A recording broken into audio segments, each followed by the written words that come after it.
Just 20 years ago, everybody wanted to be an entrepreneur. Today, everybody wants to be a podcaster. They're looking at these numbers. But Rogan got a few $100 million. I want to be rich. I want to be rich podcasting. That's what I'm going to do. But let me give you some numbers here. There's 5 million podcasts worldwide, 150 million total episodes, and around 500 million listeners. So how do you compete? WSJ comes out with this article talking about who's getting all that viewership. You ready? 35% of all the listeners of podcasts go to the top 10 podcasts. That's it. 13% goes to the next 14, 11 to 25. Then another 13% goes to the next 74, number 26 to 100. The next 400 podcasts get 16%. The next 500 gets only 5%. And the next 18% goes to, ready? 4.99 million people. That's who you're competing with. So, I want to start a podcast, Pat. You just discouraged me. Well, here's a rule of podcasting. I'm going to give you the first one first, and then we'll go into the next 19 to talk about. Never, ever start a podcast just to make money. Only do it if you feel you have a message, you have fun doing it. That ought to be your number one reason to start a podcast. Money comes way later on, especially knowing you're competing with 5 million other people. So, stick around for the next 19 keys to podcasting.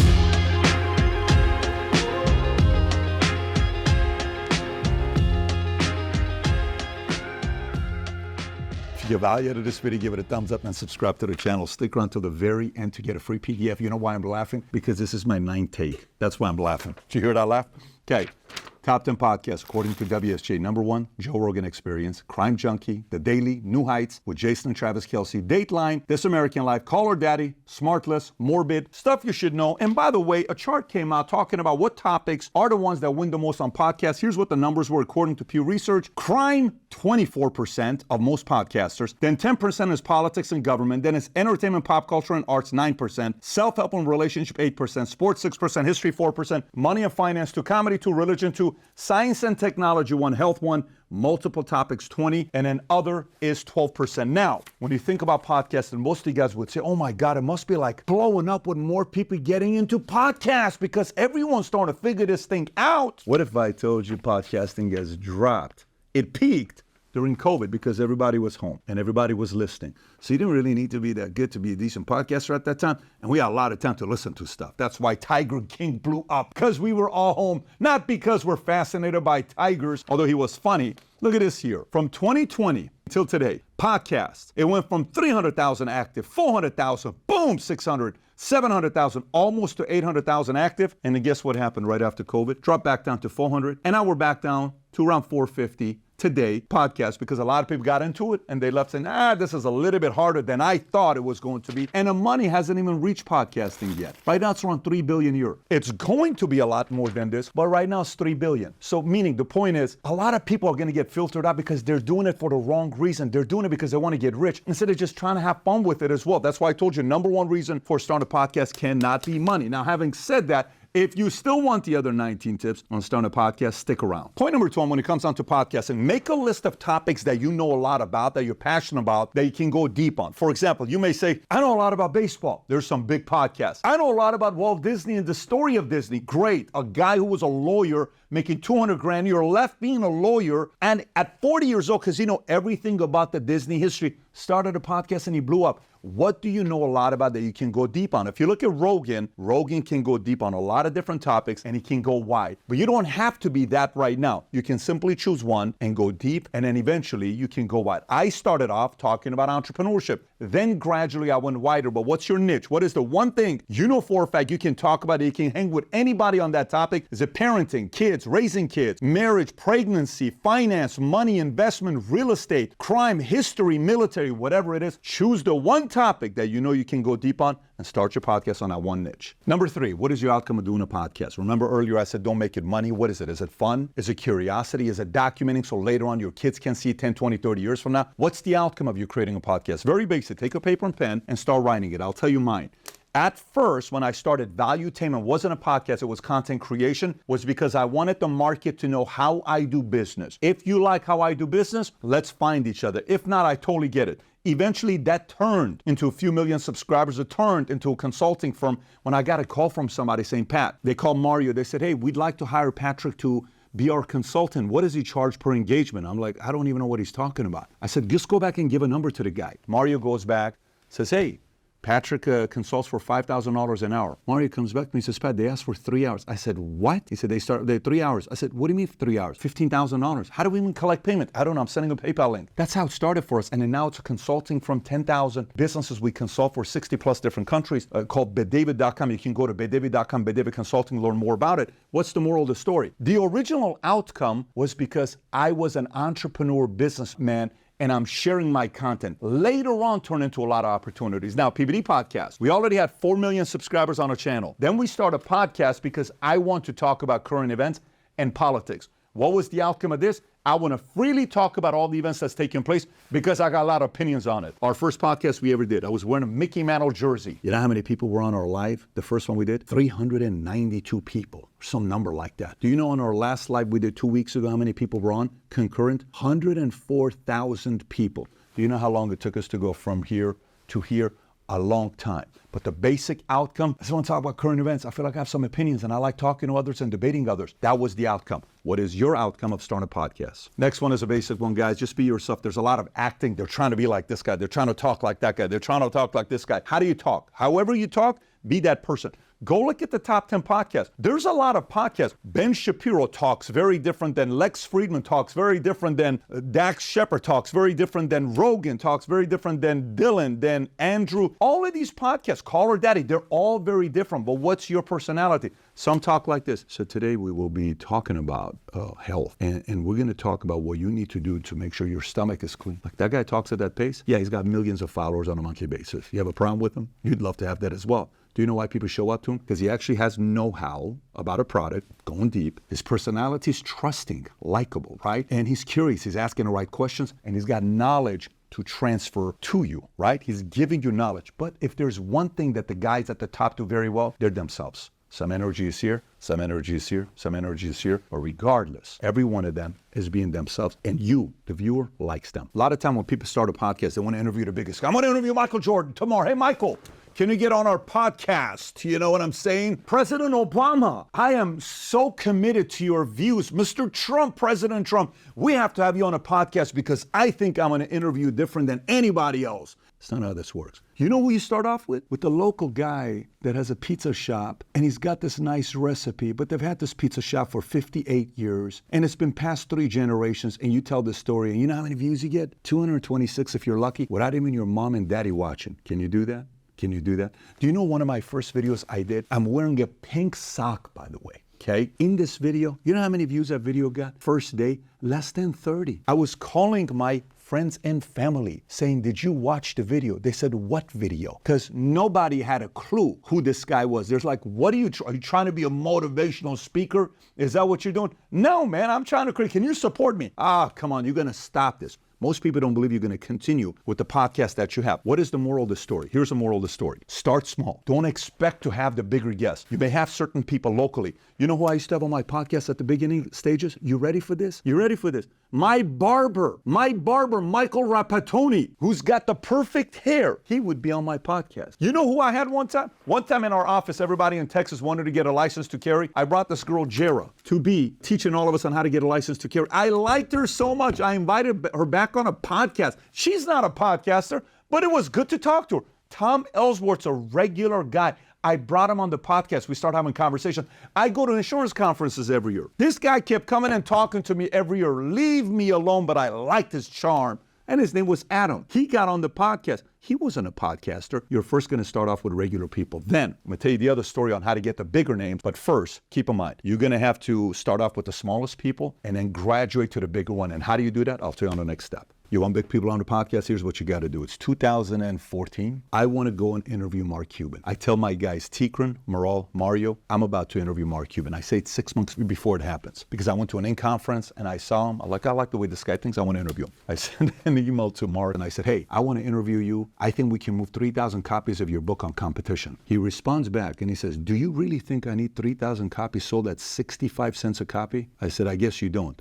What can I help you with? He says, I got a new app that came out called Cyberdust. If you can help me get downloads, I'll consider doing an interview with you. I said, how many downloads do you need? He said, 500. I said, give me a couple months. I leave. I learn about the app, come back. I'm doing an event at Glendale College with a few hundred people there. I tell Mark, watch this weekend on Download. We go at Glendale College, come back, By the end of the weekend, he gets 1,500 downloads of Cyberdust. I said, how's it look? He says, you definitely push a lot of downloads. I said, when can we do it? I flew to Dallas, American Airlines Center, went in his office, in his building, with my terrible cut. If you see this haircut, you should see the video, it's horrible. With an orange sweater. I had no clue what I was thinking about wearing that orange sweater, but we had a great conversation. I gave him a gift at the end, which was my signature. I used to give every guest at the end a unique gift. I gave him a first print, first edition, first sleeve Atlas shrug that I think I bought for a few $1,000s. I gifted him. Thank you, that's awesome, I appreciate you. That's a great gift. Thank One of the best I've gotten. Thank you so much. That became one of those interviews that took off for me. But I went and said, what do you need from me? Instead of, let me tell you why you need to be on my podcast. Doesn't work that way. This kind of goes to 7, which I kind of give it on 6. Unreasonable hospitality. Give me a special treatment. If I agree to do certain things for you and I'm willing to do it, what gift are you going to give me? Let me walk away thinking about something. I gave Kobe, right after he was making his movies, I gave him the original script of Star Wars. He was blown away by it. Every one of my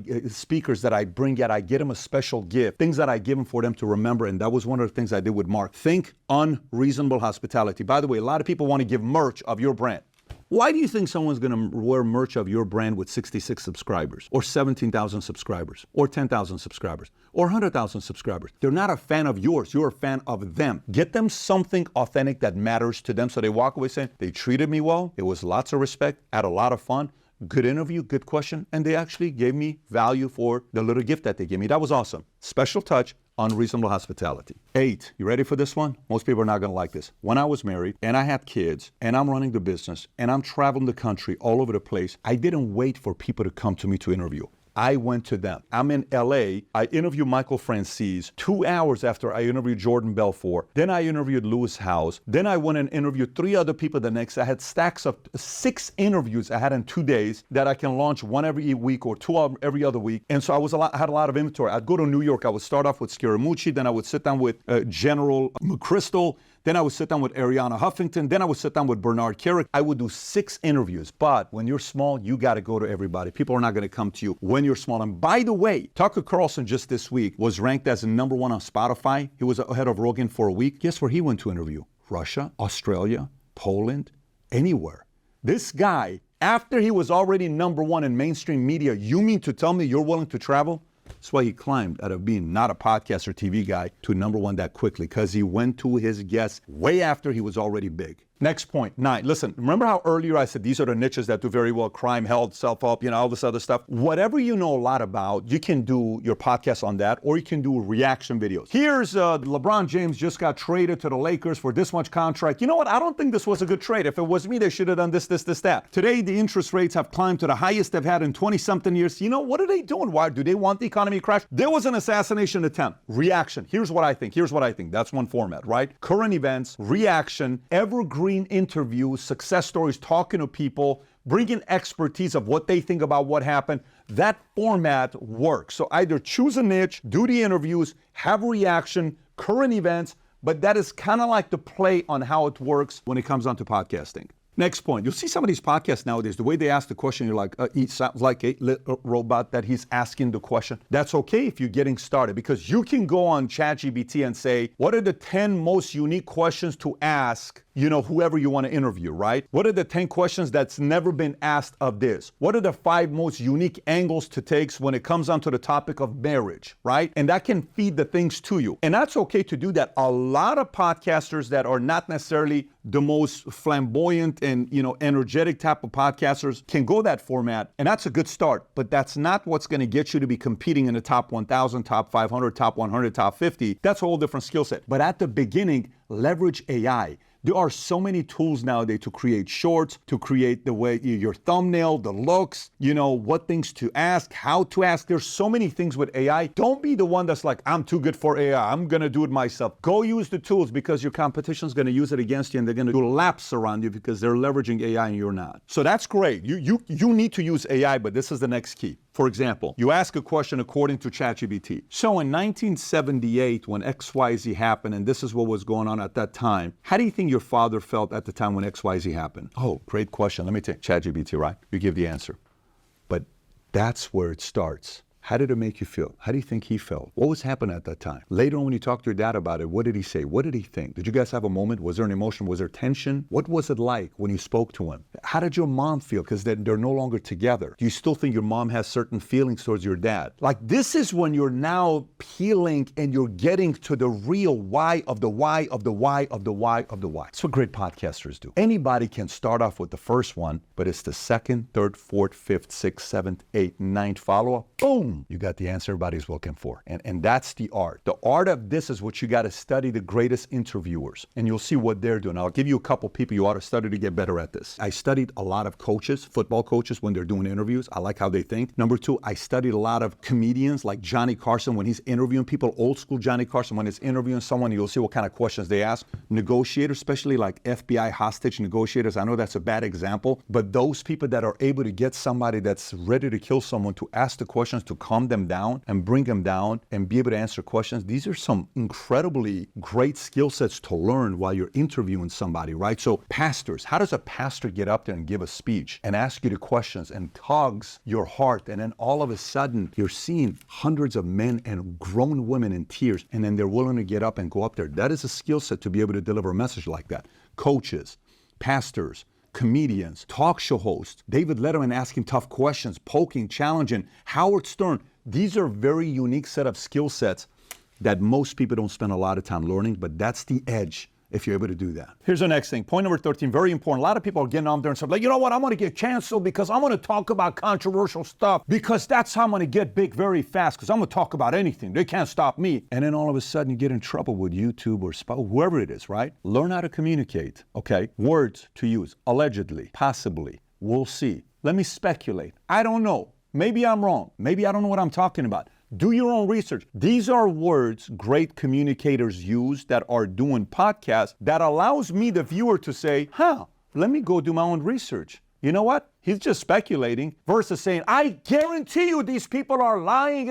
I'm telling you there's something like that. If you choose to go to politics, because that's number two, right? True crime, then it's politics and government. If you go that route, maybe you'll have something like this where you go up, but it's like this and it's done, you're going back to zero. I got guys that put on their profile on Twitter or YouTube, 6 times canceled on YouTube, 15 strikes on this, 8 times canceled on Twitter. You know how I interpret that when somebody says something like that? All I think about is you don't know how to communicate properly. You just don't. You don't know how to communicate properly. That's not something that you brag about. There's ways to delivering your message without being sensationalist. That would be feedback to some of you guys that want to get into politics. This next one is basic, but it's very important. Preparation. Either you can have a research team that you pay $20, like Fiverr, and it's easy to find nowadays. Hey, can you research on this topic? I'm planning on doing an episode on it next week. Send me whatever you find on this. Great. Or ChatGPT research, or all these other things. But you need the supporting cast on research to send you stuff that maybe you're not thinking about, to come up with an angle that's very unique, right? That's that part. And then from there, when it comes onto thumbnail, editing,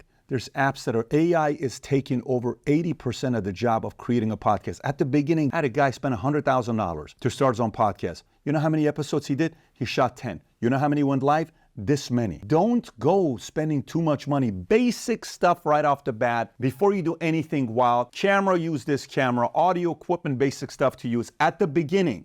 Then, after about 50, 100 episodes, you can start investing a little bit more money. I'll go buy this, I'll go buy that, I'll go buy this. But at the beginning, don't put too much money into it at the beginning. You can do that later on. This next one, a lot of people are not going to like. Many people will tell you, never read the comments. Never, ever go through the comments. I read the comments. Why do you read the comments? Not because I'm a masochist. I know the difference between people who are just trolls who hate you. You can't let those guys bother you. But then I also know the people that are reasonable. And when you're smaller, you actually know pretty much 80% of your regulars that comment. I can tell you my regulars the first year that commented. I know my regulars the first year of podcast, the second year. I know. Now we have a lot, but at the beginning I knew. So I'd say, this guy's actually fair. You know what? He was not a fan of the way we did XYZ today. Great feedback. Let me kind of take that inventory. Okay, interesting. They like when we do this. Great. Let me see how many more people say this. Let me run a poll on it. But read the comments if you're able. And it's almost at the beginning to take the feedback. It's necessary to get it at the beginning, but be able to decipher between a troll, between the guys that you can't make anybody happy, and then that's, special 10, 20, 30, 40 people that are commenting regularly. That becomes your real, true fans. Follow a little bit of the feedback they give you. They're going to give you so many areas that are your blind spots, and they'll remind you what you you used to do right. Next point. This is tough to do. Most people won't do it. Most people do podcasts. And then next time they won't do one for 3 weeks. And then they won't do one for 2 months. And then they'll do 3 in a week. And then they'll go do 4 in a month. And then they'll do 1 in 3 months. Here's what I said. If you're going to start it, be serious about it. My dad always told me, if you start something, finish it. I didn't start for a minute, but when I did, here's what I said to me before I started the podcast. Show was called 2 Minutes with Pat. And here's how it worked. 2 Minutes with Pat, I said, I'm going 2 years, 1 per week. That's 104 videos committed. You know how many we did? 1 a week for 2 years. You know how many subs I had after 2 years? 2,000 subs, barely. 1,500, 2,000 subs after 2 years. Nothing was going on, but I had inventory of different things that worked and didn't work. One got 2,800 views. That's a lot of views when you start with 0, right? And it was exciting to kind of see that. But if you're going to say you're going to do it, be consistent about it. The people that make it to the top or in the top 10,000 or top 1,000 on podcasts, they're consistent. Once a week, once a week, once a week. And don't overwhelm yourself. I'm going to start off with 4 a week. Don't do that. If you can't do 4 a week, every week for a year. But if you do 1 a week, I can do that. You go for a year. I think I can go to 2 a week, 2 a week, 2 a week, 2 a week. I think I can do 3 a week, 3 a week, 3 a week, 2 a week, 1 a week. Now, I don't think I can do 3 a week, 2 a week, 2 a week, 2 a week, but stay consistent when you're doing this. If the format you're going to do is going to be with a co-host, let's just say you're going to be somebody else, and if you guys are going to sit there and say, you know, I really don't like the way the Lakers played last night. Yeah, me too. You know, I can't stand the way when people say LeBron James is better than Michael Jordan. You know what? Me too. If it's going to be 2 of you, sit there, prep for the podcast. How do you feel about this? Like this. Well, I feel this. Great. Let's debate this on the podcast. Bingo. How do you feel about this one issue? I'm here. Yeah, me too. Well, how about this? No, I'm here. No, I'm here. Are we going to touch this? Right? So now, all right, today we're going to talk about 4 different topics. Okay, first things first. Here's a story that came out. I don't know if you've seen this or not. It says the fact that such and such person 28 years ago, one time they did cocaine. 28 years later, family guy, married, 5 kids. Should this person be judged for what they did when they were 18 years old? What do you think? I don't think they should be. I think they've changed. I think anybody can change. This is America. You know what? We should hold them accountable. Because if you did it, see, now this is the part that becomes a debate. Now, so no, I don't agree with you. It's a show, but also at the same time, it's entertaining. There's change, conflict, a little bit of controversy, a little bit of tension. That brings out the audience that either sides with you or sides with the other person. So when you're picking a co-host, make sure the co-host isn't a, yeah, me too. Yeah, I agree. Yeah, I agree. Nobody. And I mean nobody, including your mother, will watch your podcast. 18, data. Look at your data. There's a lot of stuff nowadays, man. They give you so much data on YouTube with Creator Studio. You can look at when people drop off, how the first 10 seconds are, what parts peaked in your interview, how many likes you got, how many dislikes you got, how many subs you got, you know, how long they're staying, what is the percentage of them staying with this video versus the other one. Typically, we're averaging 30% of the interview they'll stay. This one was 28%. Man, last week's there was 48%. Why did they like it so much? You have to look at the data to see what kind of adjustments to make and what you're doing right. And then typically, you'll go out there and you'll say, let me see what the top podcasts are that the most views. What is common with these things? Then one time I brought Mario, and he'll never forget this. I said, Mario, notice our last 100 videos. I want you to count. I would take a piece of paper, and here's how I would do it. I would go 25 to 50,000 views. I'd go 50,000 to 100,000 views. I'd go 100,000 to 250, 250 to 500, 500 to a million, and then a million plus, right? So would rank it like this, and I'd go, how much is that? Give me the numbers. 1, boom, boom, boom, boom, boom, boom, boom, boom, boom, boom, boom, boom, boom. And then I'd say 38 videos are between 25 to 50. 52 are between 50 to 100. Only 10 are over 100,000. Do you know? We don't do 10 out of 100. We've not been good the last 100 videos. Why is that? What do you notice with the trend? And we'd watch the videos. I'm like, you sound angry with the audience. They don't like it. You're in a hurry. We're winging the content. We're not prepared with the content. We're not taking our time seriously. We used to do this. We need a break to re-strategize. And we would. But that was given to us based on the data. Pay attention to the data. It's going to reveal a lot to you. Number 19, everything's got to have a CTA. What's a CTA? Call to action. So before you start the podcast, what's the call to action today? It could be as simple as, give it a thumbs up if you like the video. It could be as simple as, hey, how you doing? Today we're going to talk about XYZ. If you get a lot of value out of today's podcast, give us a thumbs up and subscribe to the channel. And then at the end of the video, if you got a lot of value out of this video, give it a thumbs up and subscribe to the channel, just like I did today earlier to you. At one point for us, the call to action was subscribe. So I had a pillow. We throw a pillow, hey, you know, time to help us get to 100,000 subs. We need 100,000 subs. If we get to 100,000 subs, we're going to do XYZ. I can't tell you how many people send me a Minect. I don't know if you've ever used the app Minect. On Minect, you can download download it. You can ask me. It's the only place where I respond to every single one of the questions I get in audio. You hear my voice. I don't respond email. I don't respond Insta DM, not Twitter, not LinkedIn, not Facebook, none of that stuff. You send me a message on Minnect, I respond back 100% of the messages on Minnect. That was a CTA. Exactly what I just did right now is a CTA. So if you want to talk to me and ask me a question, today's call to action is you can ask me a question on Minnect. This is the QR code. Notice what just happened? That was organic, that was natural, but many of you are going to message me on Minnect and I'm going to get back to you. What can you create as your CTA? Is it sub? Is it a like? Is it comment below? Is it go on Twitter? Regardless of what it is, before you start the show, decide what the CTA is going to be for that episode. And last but not least, if you still stuck around and you're watching the last one, good for you. By the way, hit that sub button if you're still here. Let me tell you what the higher law is. You ready? Here's the higher law. Let's just say you're going to be one of the guys that you're actually committed. 99% of you are not going to stay committed. I'm telling you right now, that's how this thing works.